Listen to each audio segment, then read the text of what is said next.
Elite Dangerous is a game that requires patience, clear-headed thinking and planning ahead. A short while ago I came down with a cold flu type bug and spent a day or so playing Elite Dangerous while trying to get better.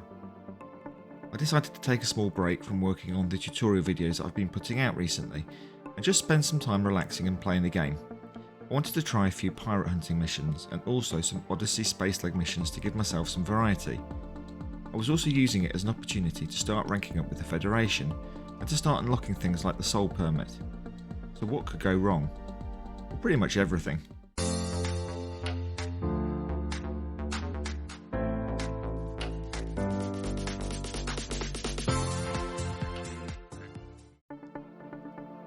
I should have realised earlier that things weren't going quite right when I adjusted the outfitting of my ship without any regard to the power plant usage.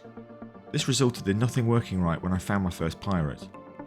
Once I sorted that small issue out, I dealt with one pirate, but struggled to hunt down the second. It was one of those missions where you have to link up with a messenger who will give you the location of the pirate. In order to do this, you have to track the messenger's low wake and drop out a supercruise at the right point, and try as I might, I just couldn't get to the point where I could drop out a supercruise before the low wake marker disappeared. I gave up for the night and came back to the game in the morning. Eventually I got the timing right and the pirate's location from the messenger. I found the target no problem, but whilst taking out the pirate I realised a further mistake that I'd made with my outfitting, where I'd mixed a gimbal beam laser and a fixed beam laser. It's possibly one of the worst outfitting mistakes I've made, which resulted in me accidentally shooting a security services ship and incurring a bounty. This forced me to boost out of the area, drop into supercruise. I did return to complete the mission, but it was hardly a slick attempt. After that, I opted to find some Odyssey on-foot missions of the variety that I wouldn't normally tackle. So the first one was relatively straightforward. Find a ship schematic. You can't really go wrong with these sorts of missions, unless you do something silly like ignore a guard, steal something illegal, or pull out a weapon. So this mission was completed with no issues. I really would recommend these sorts of missions if you're new to the Odyssey Space Legs gameplay. The second one, retrieve an item from a crashed ship. Again, these sorts of missions are reasonably straightforward. You land at the crash site, you search the containers until you find the mission item, and usually hostile NPCs arrive whilst you're doing this, which means fighting them off. On this occasion the enemies arrived after I'd found the item, and I was almost back at my ship. I had a slight firefight with them, but it wasn't really going my way. I had no cover and had forgotten to turn my suit shields on, so I lost my health quite quickly. I decided wisely that I should leave quickly, and did so. The third on foot mission again was very straightforward. Just land at a settlement, collect a package from someone, and then leave. And again this was completed with no issues. You'd have to try pretty hard to mess this one up, and so far that was 3 Odyssey on foot missions completed.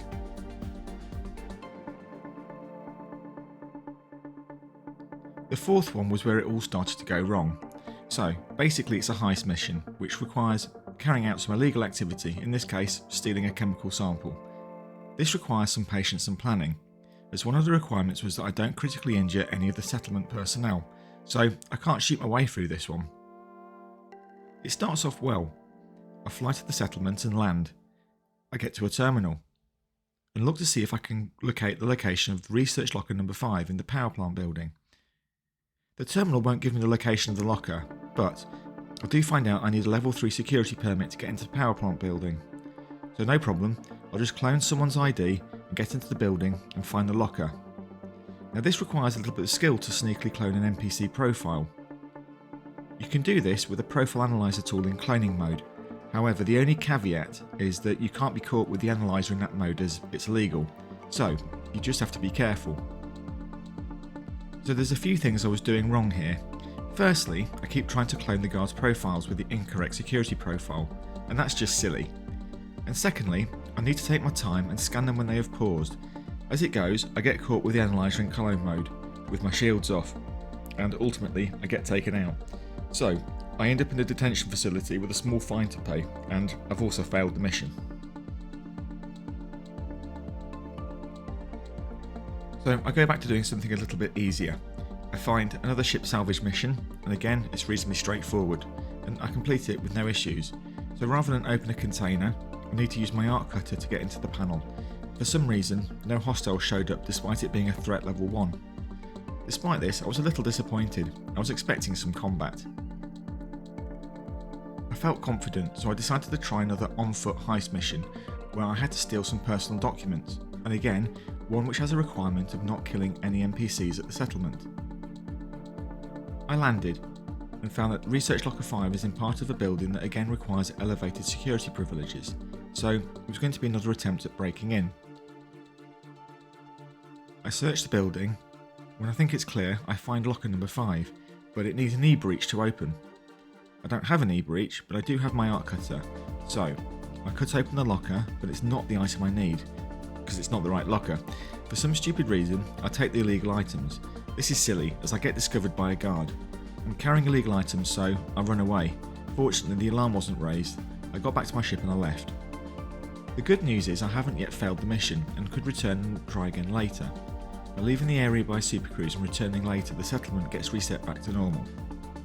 So I decided to try another heist mission, again in a similar vein, that is to steal an item from a locker, and again one of the requirements is that I don't kill anyone at the settlement.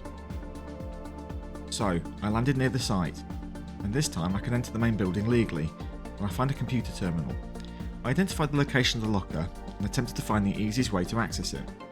Unfortunately, it soon becomes clear after checking the external surroundings that the only way of accessing it was through the main building. This requires going through a number of restricted areas. I successfully clone the identity of an NPC with the right level of clearance, so I can access the necessary parts of the building. However, this does mean I can't allow myself to get scanned by the guards. I was fairly careful and I snuck through the building to avoid the guards. I found the locker, and after cutting it open with my arc cutter, I retrieved the item. I successfully snuck out the building, again, avoiding the guards, so all I had to do was to leave the settlement. This was great, the mission is almost complete, and I just have to return the item to the mission provider. So, I then decide to return to the previous heist mission where I had to run away previously. So this time, I landed closer to the building entrance, in case I needed to make a quick getaway. The item is moved to a new location, the power centre building. However, after scouting the area, I realised that the only access is through the entire building complex. So again, I access the main building using my arc cutter and overloading the door with my energy link tool.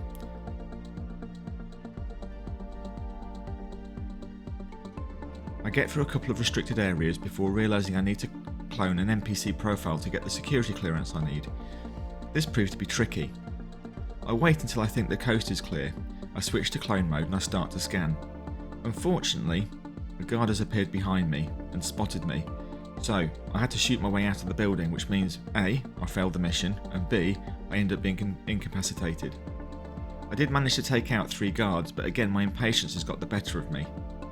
For this one, I could have taken more care cloning the NPC profile. I also needed to manage my shields better and make better use of my surroundings as cover. I usually go by the term a bad workman blames his tools, but my grade 1 weapons and suit are pitiful.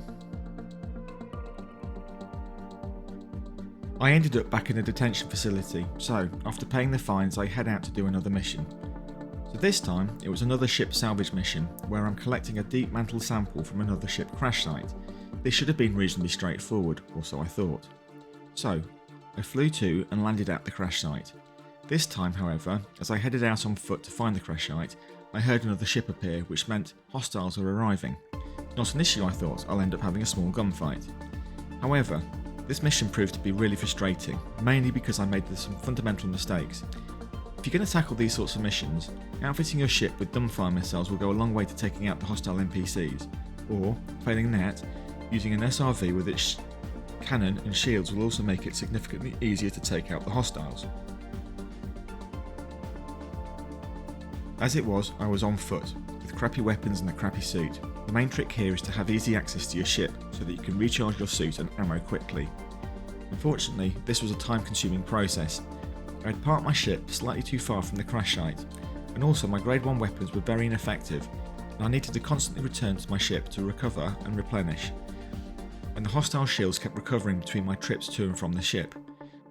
So I ended up relocating the ship to a better location, whereby I'm close to the hostiles, but get better cover. And this time, I'm able to pick off the hostiles one by one, and then finally retrieve the item.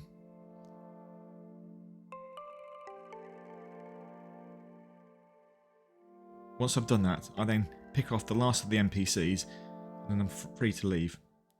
Thermal weapons, or lasers, are effective against shields, and then the projectile weapons are good to get rid of the guard's health. I didn't do a good job of switching between my thermal rifle and my projectile pistol. Also, I really need to get higher grade weapons to make this all a little bit easier. However, I got the item and completed the mission. And that was the end of my gaming session. Out of the 11 missions I attempted, I completed 9 of them and failed 2.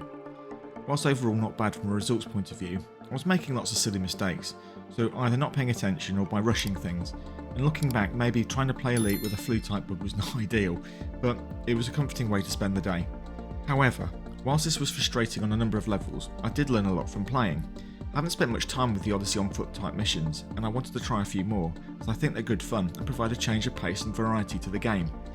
Elite Dangerous also gives you a sense of achievement, as its gameplay is not always easy, so when you do pull it off, you're a blooming hero. Which parts of the Elite Dangerous gameplay have you struggled with? How have you found the Odyssey on foot type missions, and how have you managed to get better weapons and suits? Let me know in the comments. So look, thanks for watching, fly safe commanders, and if you can't fly safe, fly dangerous. I'll see you out there in the black.